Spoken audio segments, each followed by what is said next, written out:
नमस्कार सांग मैंने आमर यूट्यूब चैनल के आपण मन के बहुत बहुत स्वागत।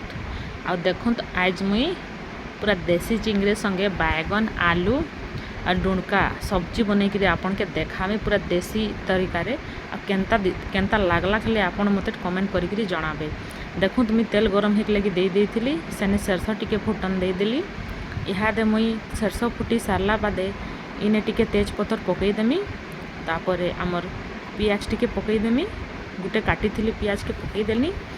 इहादे ताके मुई भाजमी जब तक पियाजटा लाल नहीं है मुई ताके हेतक भाजमी। आमर पियाज भाजी हो सारला परे हेथी मुई आमर देसी चिंगड़ी जेनटा मुई आपण मन के गला वीडियो थी देखई थी केंदा सफा करसन से चिंगड़ी के मुई आपण के तेल थिका भाजमी और देखामी। काँ जे आमे भाजला बेल के तेल नहीं दे से लगी आमे पहले आमर चिंगड़ी के तेल थी का भाजमा। तेल थी भाजमा तेल थी मुई पकई देली आमर चिंगड़ी के। अब एछन मुई ताके पूरा चड़चड़िया लाल हेबार जाए भाजमी। पूरा तार जेतकी भी माने ऐसा माने टेस्ट थिबा सेटा पूरा पलई जीवा। यहाँ मुई ताके चिंगड़ी के पूरा चलामी मिनटे 2 मिनिट थी पूरा भजा ही जीवा। आउ आँच के कम करी ही भाजबे नहीं तो आमर चिंगड़ीटा पुड़ी जीवा आउ टेस्ट पूरा खराब हो जावा।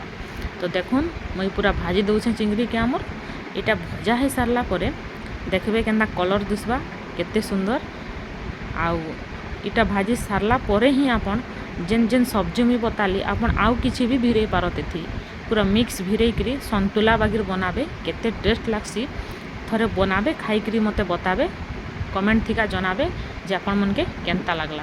आ देखो मुई घरे बाटी थी मसला जेनटा कि सरसों पोस्तो आउ अदा लहसुन मिर्चा देकरी बाटी थी सेटा के एखन मुई पकई देली तेल थिका।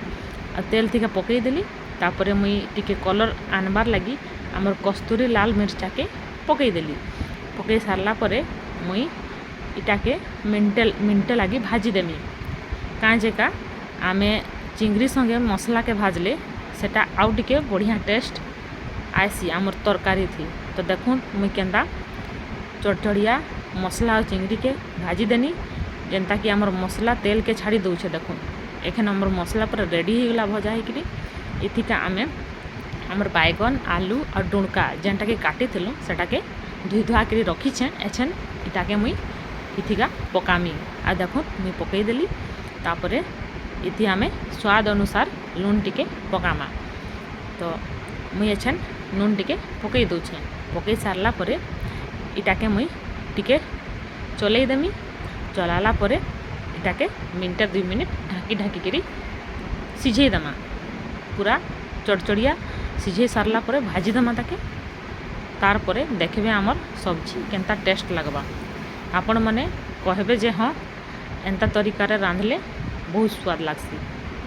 और देखो मुई एछन आमर सबू सब्जी के पूरा मसला तिका पूरा मिक्स कर दौछे भाजी दौछे।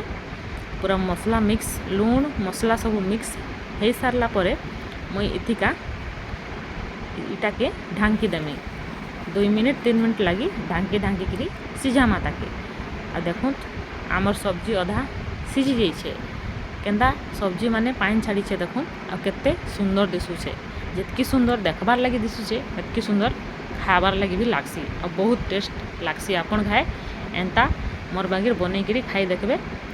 और देखो मुईटा के एखन भाजी दौछे जेहेतु इथि बैगन दिया है बैगनटा आगो सिझी जीसी आलूटा टिके लेट लागसी।